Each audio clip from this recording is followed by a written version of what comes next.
Welcome back to the ICC Pulse Podcast. I'm Beau Hanson, and on today's episode, I got to take a little road trip over to Austin, Texas to catch up with my friend Matt Risinger. If you're not familiar with Matt, he's not only a respected home builder here in Texas, but also the creator of The Build Show, where the mission is simple: know better, build better. Gotta love that. As code officials, conversations with builders like Matt are some of the most encouraging ones we can possibly have.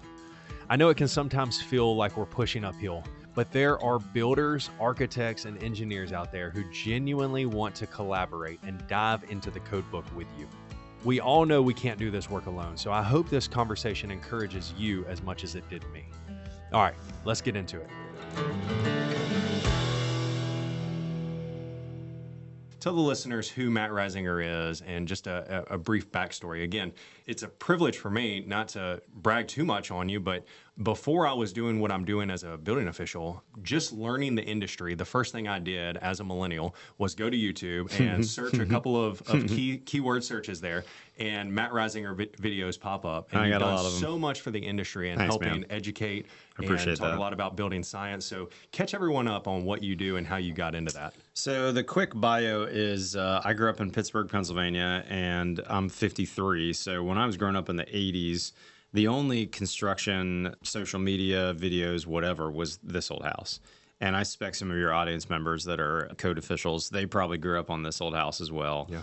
But I didn't know that there was jobs as builders. I didn't know that there was an industry I could jump into, because in Pittsburgh, where I grew up, my dad was in the steel industry, and I really liked cars growing up, so I thought I was going to build cars for a living. I went to college for a manufacturing degree. I worked construction over the summers for years, living out my this old house fantasies, but I didn't know that was an option as a career. So when I graduated from school, I couldn't figure out how to get a job with an auto manufacturer. I was in Pennsylvania. When I was graduating, though, this construction company, a big national builder, one of the top 10 national guys, came to my campus and was recruiting for assistant superintendents. And I was like, I don't want to be a framer. Like, I'm not a good carpenter. So my buddy said, hey, you should come to this info session and learn about this company. So I go to the info session thinking, I don't need a carpentry job. And they start talking about what a builder job is. And I was like, wow, this sounds amazing. Like, I get to build multiple houses at a time and work, like, be the boss of the framers and set them up and order their materials and walk job sites and not be stuck in a cubicle. Like, this was my dream job that I didn't know was available, or like, I didn't even know that was a job, frankly. There was no new construction where I grew up in the city of Pittsburgh. So I get this job as a 22-year-old and loved it. But frankly, I was not building very good houses. And long story short, I worked for them for 7 years. I did a lot of different jobs there. But I moved after I got married to Portland, Oregon. And this is really where my building career had a huge milestone. The national mold crisis and the EFS crisis hit us in America combined in about 2002. So I start my new job in Portland, Oregon, and within a week of starting my new job, and I was like head superintendent was what I got hired for, we got hit with about 10 lawsuits for EFS jobs, external insulating finishing system. You may be too old for remembering the EFS crisis, but basically we built these houses where we put a EPS foam on the outside of the house, and then we used this fake stucco on the outside of that, and then we face sealed everything as perfectly as possible. So these were wood houses with no WRB, no house wrap, EPS foam right on top of the wood, and then the waterproofing layer was the fake stucco layer. And if you're not familiar with EFS stucco, it was basically a 5-gallon pail of like a soupy caulk slash sand slash paint mix. So you'd trowel that on the building, and from the street, it looked like a stucco house. It was half the price of real stucco, and it went up super quick. Builders loved it because it was half price, and we could market that the house had exterior insulation. Oh, this is a much better built house than the house down the street that doesn't have exterior insulation. We went all on board on this. We built 24 houses with it. And then when the crisis hit, we're like, oh, shoot, what happened? And at the same exact time in 2002, we had this big national mold crisis where insurance companies, up until that time, were covering mold claims. And all of a sudden, on the national news, the word black mold was everywhere on the front page news and national news. And we, as a builder, were getting sued from several clients for black mold problems. So here I am, this 30-year-old builder. I'd been in the industry for 8 years, I guess, at that point. But all of a sudden, it felt like the sky was falling. Oh my gosh, like these were houses that passed code, that were, in my mind, well built because they were good houses. They had real wood sheathing instead of the cardboard sheathing I used to use. These were pretty good houses, but we're getting sued on multiple fronts for these. And I had the privilege of taking them apart, not on my own dime because I was working for another builder, and dealing with the industrial hygienists that were doing mold sampling and seeing the rot that was happening in these houses. And what I realized was that both of these crises, both mold and the EFIS, the fake stucco crisis, were simply water management issues. We hadn't done a good job of managing water. And this is a tricky part for me, frankly, and is a little tricky for you as a code official, because as a builder and as a code official, we're worried about structure, we're worried about fire, we're worried about life safety, health. But we don't require a spray rack test on windows to see if they're waterproof, right? We're assuming that the builder is going to put windows in a waterproof manner. And at the time, we were absolutely not. We had no sill pans under our windows. We were using the least cost vinyl product out there. Probably 20% of the windows delivered to the job would leak right away. If you were to cover the weep holes with a piece of tape and fill that bottom pan, you would find a spot that water would leak out. And so here I'm building in Portland, super rainy climate, rains all the time, rained throughout construction.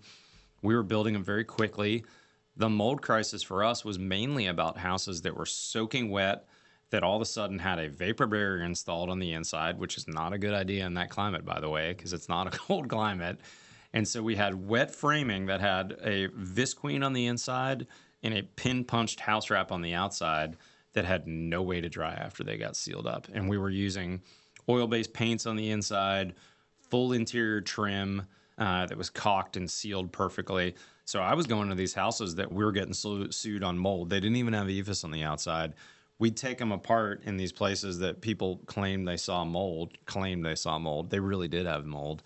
They not only had mold, some of them, they had regular old rot in new construction because we weren't smart about our building science. We didn't know to dry our framing down to 12 or 13% before we closed the house up.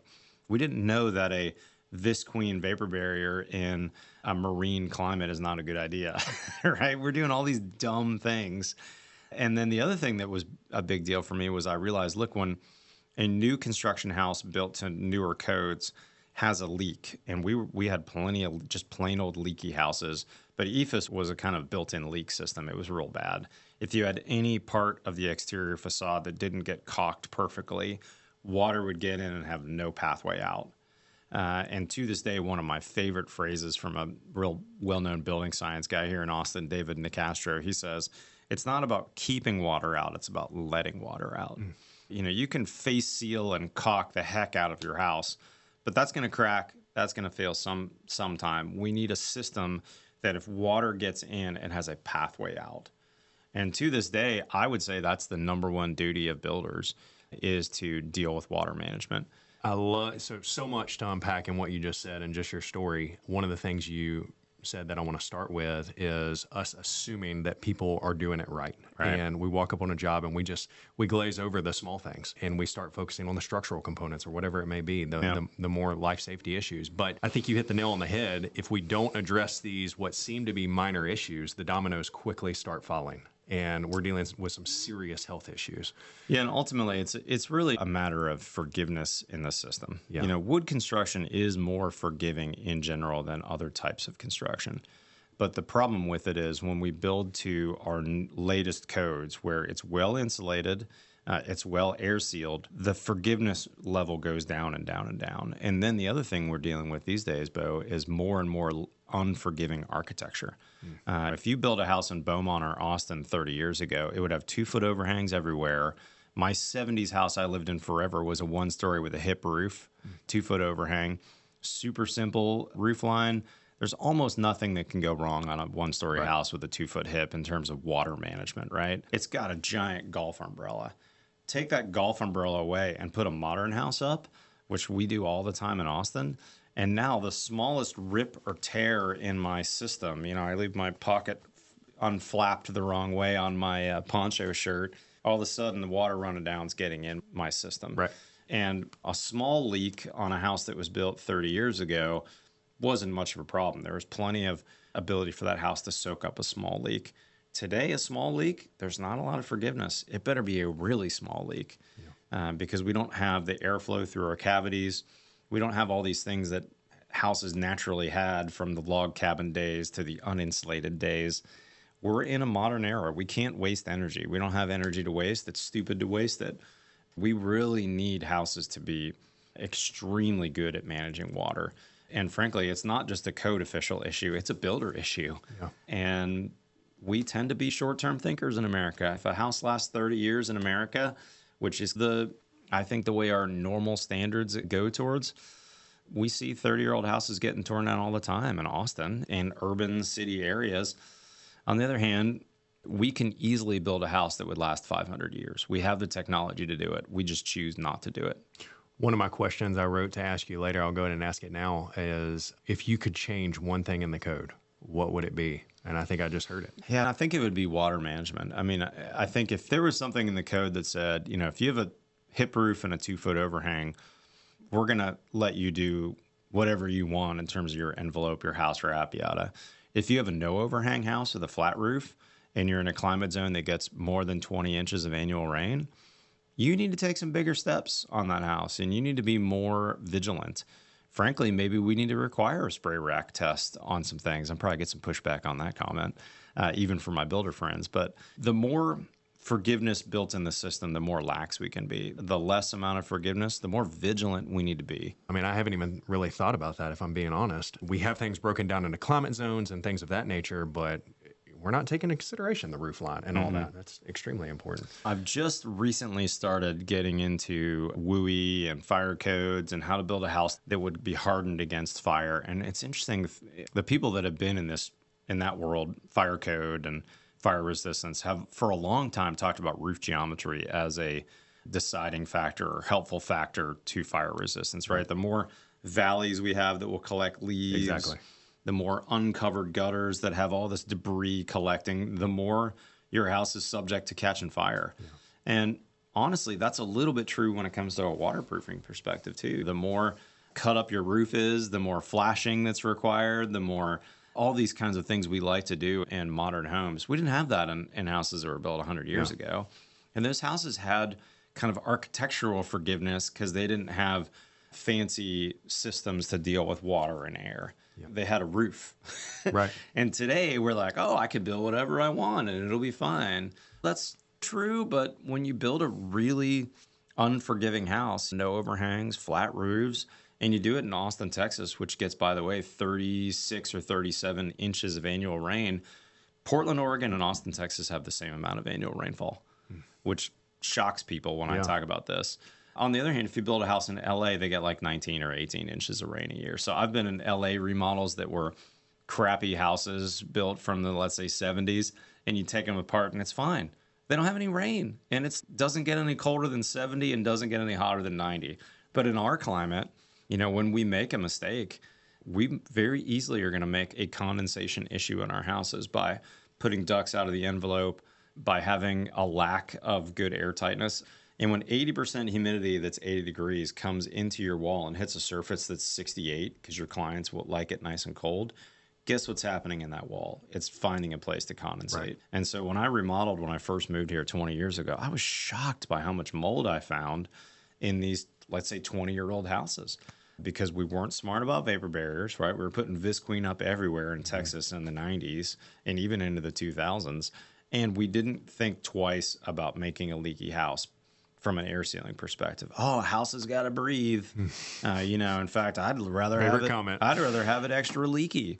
Really? Yeah. You're dumb if you want it extra leaky. You want the tightest house you can build, and then you need to bring fresh air in on your terms so that I can filter it and I can distribute it correctly, rather than relying on the wind blowing to bring filtered fresh air into my child's bedroom.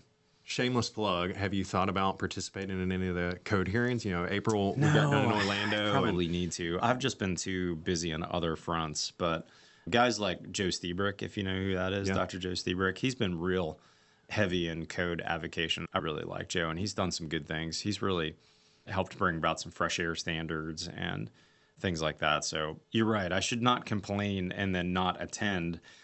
But frankly, my go-to, Beau, has not been code changes. It's been heart changes with builders. Yeah. You know, I feel like a rising tide floats all boats. So if you were to look at the, I don't know, 2,500 videos I've published since 2008, I bet at least 40% of them have something to do with water management. Yeah. So my go-to to the market has been builders, and our catchphrase around here is "no better, build better." You know, when I was a 22-year-old builder, I was the same high integrity guy that I am today. Like I didn't want to lie to people. I didn't want to do shady things. I just didn't know better. But now that I know better, I build better. Yeah. And so our motto at the Build Show, and one of the reasons why I'm intent on bringing our content to more and more people for free, is I feel like if builders know better, they will build better. And maybe this is a slightly childish view of thinking that all builders are like me and do care if they know. But honestly, I think that is the majority of people, right? Like we want to do things that we're proud of and drive our grandchildren by and say, "Hey, I built that house, son. Maybe you want to be a builder someday." Yeah. So if I continue and my team at thebuildshow.com continues to beat that drum of, you know, we can build better houses, I think the people will come along. And anecdotally, I've seen that happen in, for sure, the Austin market. Yeah. So I got a quote for you from Steve Basic, an architect out of Boston who shoots videos with me.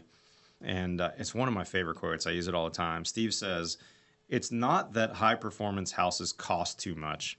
It's that our idea of a fairly priced new home is based on a history of building houses that meet embarrassingly low performance benchmarks." Yep. And that's, in my mind, that's not a code thing. And maybe that's also a little bit of my Texas, "don't tell me what to do" roots. What I'm saying is builders need to get on board and say, hey, strictly from a knowledge and frankly a financial standpoint, I want to build a better house because I don't want to get sued, because I don't want to build houses that have problems. I don't want my clients to have problems. And I also realize that my clients won't always live in this house. Yeah. Taking pride in what you do. I told you one of my first certifications was with the energy code and testing homes. We used to see how low we can get. Yes, we need to pass to turn it into the AHJ.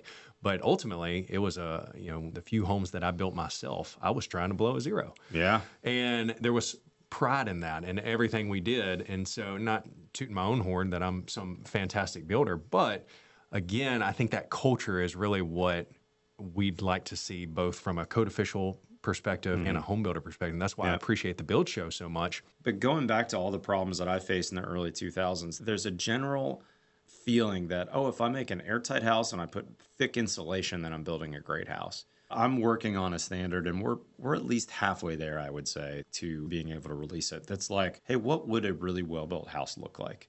And here's the standards for that.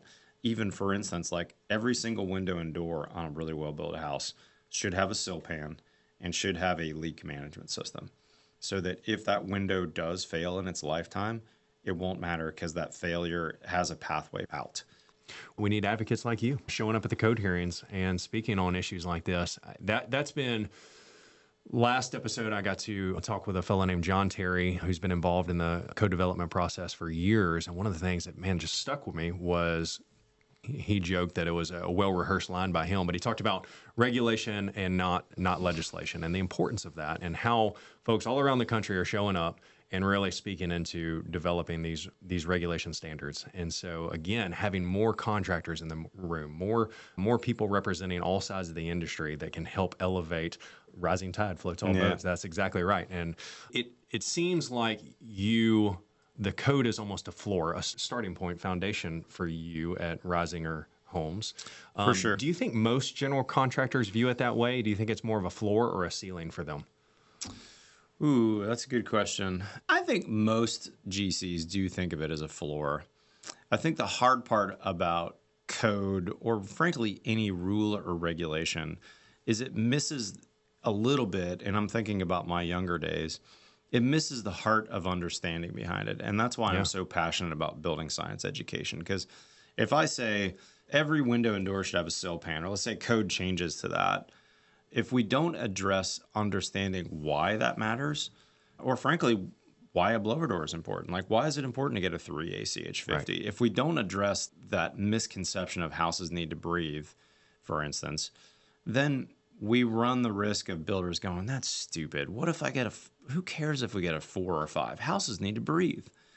On the other hand, if we educate them on the problems with air infiltration and the issues that come with that, and really understanding the failure mechanisms, then all of a sudden builders want to build a 1 ACH50 exactly, rather than have to build a 3 ACH50. And so the thing that I've really tried to do is get as much education out there on not only here's why, but also the mistakes I've made show those, or the mistake that I've seen show those, so that people go, oh yeah, Matt made that mistake and he showed that video on the problems that happened when you do that. So I'm going to learn from that old man who made those problems and not make those same mistakes.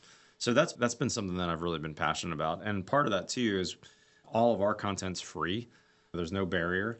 There's no paywall anywhere on thebuildshow.com, and lots of other resources in the past that you've had to pay for a membership. You've had to pay for access, that sort of thing. We've really tried to make that as free as possible.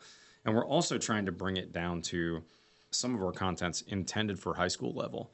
Steve Basic, that architect I mentioned, and I did a series called Build Science 101, 201, and 301. About the time this podcast is published, will be out as well, which is kind of laying the foundation for understanding how buildings work from a science perspective. Like, how does Mother Nature interact? What are the damage functions? How does UV rays affect a building? How does water affect a building?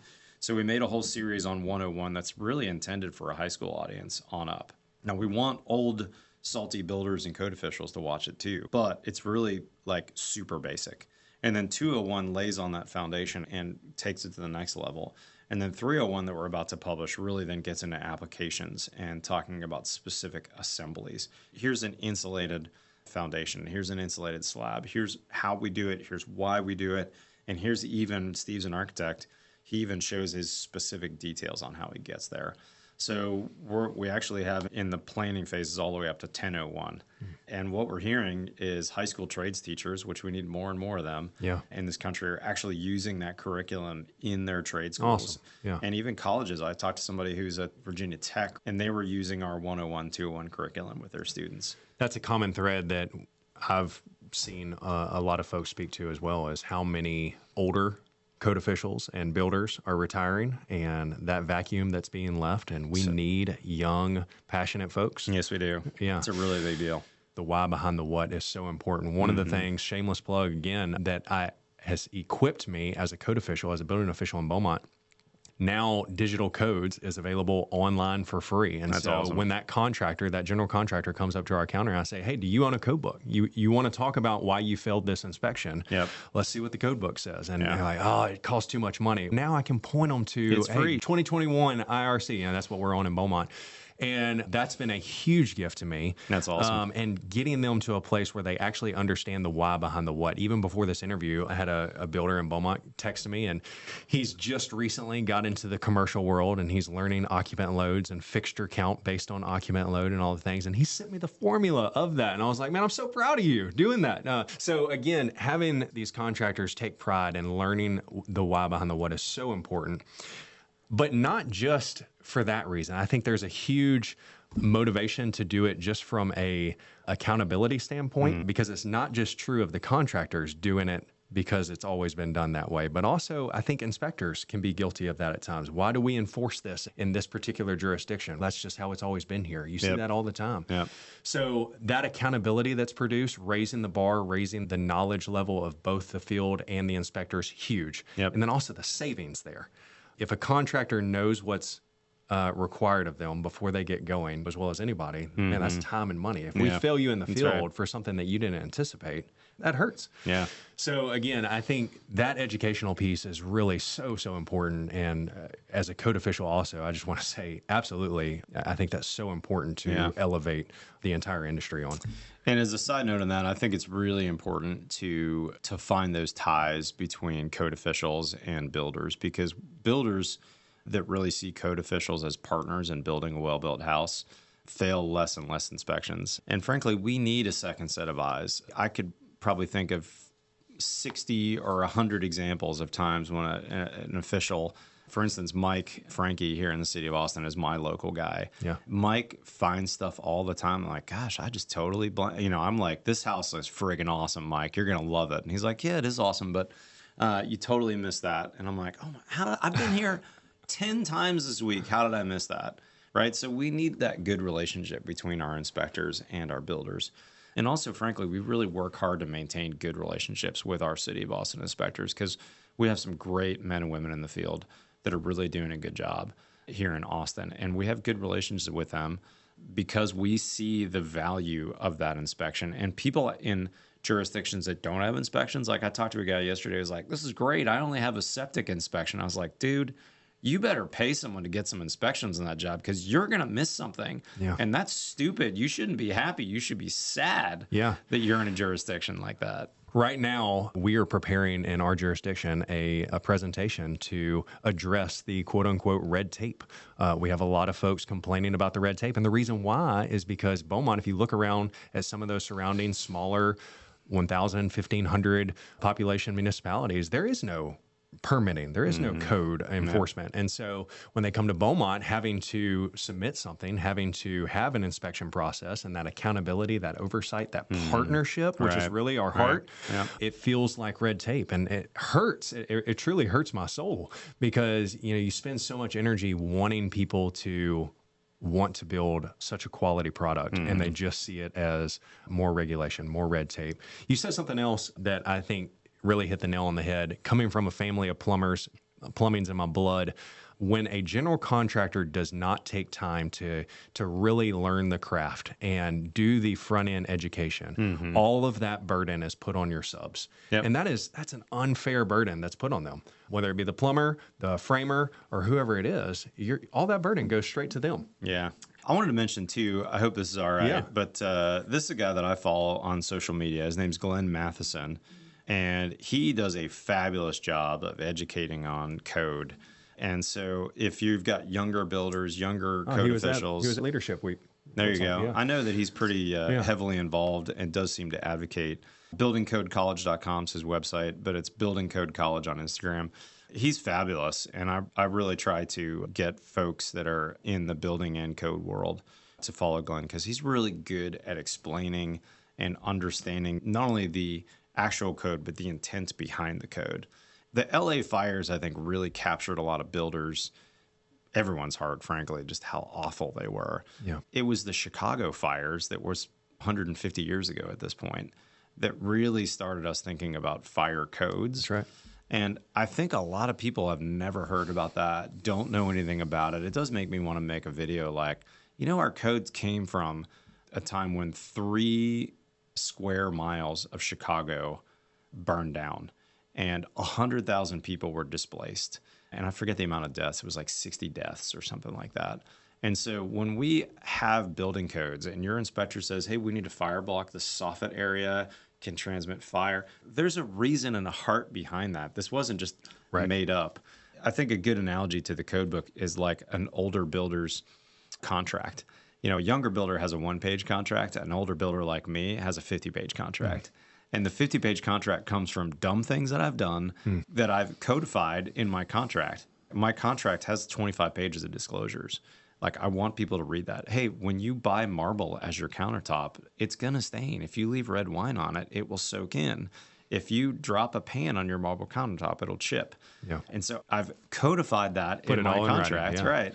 So that now a new homeowner who goes, that marble looks awesome, let's do it, at least knows the downside and has read through my discussions of things that I've done that have gotten me into trouble or that homeowners weren't happy with. And if they know that going in and will sign that, okay, no problem. I'll still put that marble in for you. Now you know the problems. But when it comes to life, safety, health, we can't mess around with that. We can't just run pipes willy-nilly. We can't just frame without thinking about it.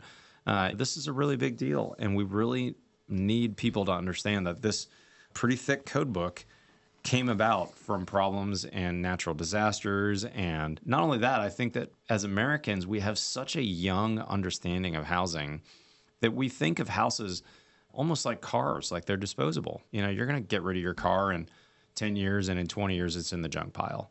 houses are not that way. And the rest of the world doesn't think of it that way. When you visit other countries, they think of houses as something that's going to be passed down to the next generation, and you're stewarding these resources for them. A quick example, I was in Germany years ago for the Bau show, which is like the biggest international builder show. And I couldn't believe that at the Bau show, there was not a single asphalt shingle to be found anywhere. And you go around and you're like, hey, do you guys, sell anything besides clay tile or, whatever? No, why would we sell anything but that? This is going to last 100 years. And I was like, that can't be true, right? And so I go to the roofing supply house while I'm there because I got to go with some locals. So they take me to the roofing supply house in Munich. And the gutters that are there are copper. I'm like, hey, where's the aluminum section? They're like, why would we sell aluminum? My grandkids are going to get this house. Copper is going to be there for them. Wow. They only sold copper at the roofing supply house. There's no other options. They don't sell aluminum. That's stupid. Why would I put that on? And I realized we're not going to codify that. We're not going to put it in the code that you must use aluminum. We're not going to put it in the code that you have to use tile. But what I'm saying is I really like that mentality. Yeah. I really like that idea of, hey, this is going to be around a long time. And of course, we're going to rip out the kitchen in 30 years because it's going to be dated. But should I have to rip out my windows in 30 years? No. Should I have to rip out my ductwork in 20 years because it's a mess and it's been in the attic and rats have gotten in it? No. We should build better houses that are going to last. And for me, that's not a code thing. That's a philosophy. And when I wear that build logo out there in the world, I know that there's a lot of other builders, code officials that have that same philosophy as me is, hey, when we know better, we can build better. Yeah. And we should desire to build better, not because someone told me to do it or not because I'm worried about fire or life safety health, but because I want this house to be around 100 years from now and only need a kitchen remodel in 100 years. How fabulous would that be? So good. We'll be back for more with Matt Reisinger after we hear from our sponsor, but first, a little housekeeping. A few minutes ago, we talked about accessing digital codes online, and if you haven't done that yet, I can't stress and really advocate for how easy that process is. It has truly changed the conversation when I walk up to the counter and get to meet with contractors.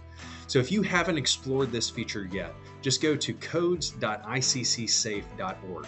Again, that's codes.iccsafe.org. Now, here's that sponsor message that I promised you. Registration is now open for the International Code Council's 2025 Annual Conference, Expo, and Committee Action Hearings in Cleveland, Ohio. From October 19th through 30th, join industry leaders, innovators, and changemakers, and gain the knowledge you need to advance in your profession, build your network, and more. While there, explore some of Cleveland's top attractions, including the iconic Rock and Roll Hall of Fame. Don't miss your chance to connect, learn, and make an impact.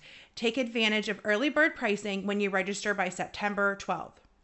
Visit iccsafe.org/conference or click the link in the description to learn more.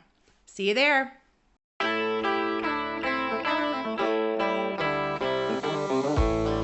Let's get practical. I know you're with building science, you care deeply about the barriers around our home, and talk to us about that. Chapter 7 in the IRC deals exclusively with barriers, wall assemblies.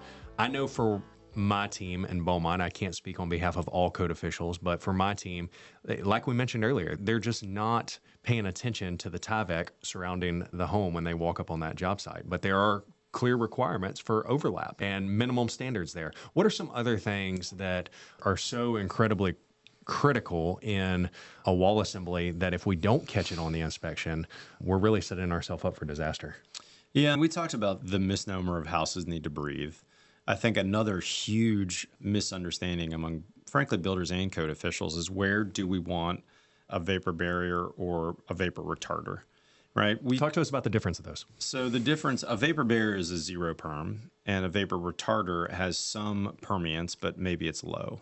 And I can't tell you how many Texas houses I've seen where you have a mirror on an outside wall that's masticed. You take that mirror off, and it's all moldy back there. And so any Texans that are listening to the podcast, if you have a mirror on an outside wall, I'd recommend you remodel that in your bathroom and figure out a way to simply put a standoff on that mirror. All you got to do is rip that mirror off the wall, remediate the mold that you find because there's going to be condensation and mold back there, and then put 2 black 1x2s screwed into the studs and mastic your mirror to the 1x2 so there's airflow behind the mirror. Just enough. Now you're good to go. Yeah. Now you don't have a vapor barrier. But 20 years ago here in Austin, it was in the code. Officials were checking to make sure you had your visqueen in the walls because code required a vapor barrier. And now we know better. Now we realize, oh, climate zone 2 is very different than climate zone 5, which is very different than climate zone 7. And so everyone in climate zone 2 should know where I do and don't want a vapor barrier. And frankly, there's been a lot of marketing which confuses us as builders. Oh, this house wrap is 10 perm. This house wrap's 50. That's clearly better. Is that better? Why is that better? And my problem with house wraps in general is they're not airtight. And if they have a path to airtightness, it's terrible. It's really hard to do and actually commit. So I've moved to either integrated sheathing. Huber Zip has been a big build show sponsor for us for a long time, but I really like that technology. And there are other people besides them making that. And their patent actually expires next year, so you're going to see even more people making it next year. It's a great pathway to both watertight and airtight. I like self-adhered house wraps because they're naturally easier to make airtight. And I think a big thing that we're going to see in terms of the residential world is we're going to see more and more fluid applieds on the job site over the coming years. The commercial guys have been using it for decades now, and it's just in its infancy in residential, but like the Prosco Cat 5 system or Tremco makes a great one. DuPont makes a great. There's a bunch of them out there. We're going to see more and more fluid applieds, but they address that whole both water and air thing. And they also work in multiple climate zones. So we need to get really hyper smart about both water and air in our climate. You know, if you go back to Build Science 101, there's 4 control layers on every house. There's water, air, vapor, thermal. And that order is super important. Like water is the number one thing a house must control. If that fails, everything fails. But air is really a very close second, and code now addresses that. And we need everyone in America to be requiring a blower door test on every house built in America, and it should meet a minimum standard for a blower door. Vapor control is also really important, and a mist vapor control is also really important. So we need to think about the differences between how do I build a house where the magazines are located, and I'm not trying to dog on those guys. They've done a great job educating. But when I started in the business 20 years ago, there wasn't a single article in those building magazines that wasn't from New England. And to build a New England house is very different than to build a Texas house. And then thermal control is the last layer we should care about. It is important, don't get me wrong, and codes need to address it. But we need to be really cautious. Like when we get into exterior insulation, it's really easy to cause a water problem because you're meeting this requirement for exterior insulation. So we just need to be really cautious as we move into new codes by not causing an unintended problem. Have you seen it where recently, I say recently, relatively recently, more people have switched to spray foam instead of batten insulation? Have you seen those control barriers get offset in really negative ways when people do that without a thorough knowledge? Yeah, and I think the problem with spray foam, too, like many industries, is they had a lot of bad marketing over the years that sold people on things that weren't true. Like when I started using open cell spray foam here in Texas in 2005, reading the literature, you're like, oh, this is going to solve all my problems. Everything. I can just spray foam the walls and then spray foam the roof deck, and I'm good to go. Yeah. I'll have a tight house. It won't leak. I'll have all these things. And it's just patently not true. And when I first started using open cell spray foam in my full envelope, I was shocked by how poor my blower door scores were. And yes, you can meet code. You can get down below 5, most likely, with just a spray foamed envelope. But you can't always get below 3 ACH 50 with a spray foamed envelope. And you sure as heck are not getting down to 1 with open cell foam in your envelope. There's too many wood to wood connections. There's too many wood to concrete connections. And so it doesn't do the yeoman's work of air sealing that you think it does. And it'll cause problems in both a water management issue if you get leaks and you're not paying attention. And also, for years, we were not putting any fresh air into our houses, but we were making tighter envelopes. And I think there's a lot of people in Texas that have high humidity issues in their houses, even though their ducts are in conditioned spaces. They've way oversized their air conditioners, and they weren't paying attention to their manual J's. And they really need supplemental dehumidification, and they absolutely need a decent fresh air system.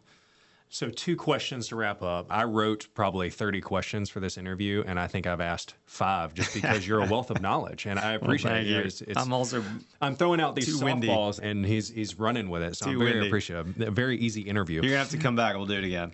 We'll hit the other 25 questions. I didn't mean that negative. Truly, it's been a gift just listening to you talk. And again, I think that's why so many young builders, and frankly, builders of all ages, appreciate some of the content you're putting out. You can see the passion, you hear the passion, the why behind the what. That's so important. 2 questions to wrap up. You mentioned, we were just talking about fresh air. We've talked about wall assemblies. If I were to give you one thing to encourage, largely this is a code official audience, what is one thing from a builder's perspective that you would encourage code officials to look harder for on their next inspection? Ooh, that's a good question. For me, it's all about water management. So anything that has to do with water, we want to encourage builders to do better. Which really touches everything. Right? But I think it's also water from the sky, water from the ground, condensation, encouraging builders to be educated on why. And so when you see a mistake made, I think it's helpful, and I try to do this with my team too. Hey, see that we missed right there? Let's talk about why that's important. This is a big deal. Conversation all the time. And anytime you can get a personal story on there too, whatever it is that you've seen in the field. My code official, Mike, was telling me about a propane explosion we had at a house that was in a remodel phase, and they must have had propane into the house, and some kind of leak happened and an explosion happened. It not only blew the house apart, but it ruined 20 houses and blew windows out of a school nearby. Oh my gosh. A friend of mine was going to church at the elementary school, and windows broke in the cafeteria where they were. It was blocks away. It was such a big explosion. So Mike's, hey, I just want to double check on this and this, about what happened. I got a chance to see that job site. And I was like, I really appreciate that, Mike. That was really cool of you to think about me, knowing that I'm doing something similar. We had this big issue out here. It was cool of him to call me and check up on that. Luckily, my propane system is only outside. I don't have any propane in the house. We're using it for backup generator, and we don't have any enclosed spaces that got out of propane. It would leak to the atmosphere if we had a leak. But it really got me to think through, hey, have I done all the steps I needed to make sure that's really safe for my clients when they move in? And so that relationship that I've got with Mike is a really big deal for me. And now, which is cool, Mike's boss has brought some of the code officials out in Austin to my job site and showed them some things and talked about it. Here's how these guys are doing this and that. And it's really fun to have a good relationship with your code officials. And it makes life easier when you're on a first name basis and you actually care for each other. Yeah. And I know Mike does really care for me and is looking out for my best. And that's a really big deal. I think that doesn't always happen in the field. But it starts by explaining the heart behind things sometimes and not just making a list of things. And also, as a side note, it's a really big deal to be builder to inspector when you're getting an inspection. And one thing I would encourage your inspector audience to do would be figure out a way to be there in a way that you can be there together. Yeah. Whether that's, hey, can you text me in the morning and I'll tell you a window of when I think I'll be there? Or, hey, I'd really like for you to be here next time we inspect because, I made you a list of 10 things on here, but had you been together, we could have whittled that down to 6 things, I bet, because we could have understood where you're in process in this, or, oh, I can see that later, obviously. That makes sense. Yeah, I don't need to write that now. Right. Or, oh, yeah, that makes more sense why you did that. In any way you can foster that relationship between builder and inspector. And even, frankly, just sometimes it takes saying, hey, Mr. Builder, I hope that you'll see me as a partner in building really good houses. To have a code official say that to me could change the attitude of a surly builder, salty builder, whatever, because there's plenty of us out there, don't get me wrong. Know Better, Build Better is my company logo, my company motto. I actually got it trademarked recently. I was psyched about that. And I think that's true for anybody in the building industry. Once a code official, a builder, an assistant superintendent, a plumber, an electrician knows better, they want to build better. Yeah. It's that knowledge. It's really key to us. Matt, thank you for your time. If you're a code official listening to this, or whatever role you play in this industry, I hope this episode has encouraged you. It always encourages me with what I get to do in Beaumont to talk with a builder.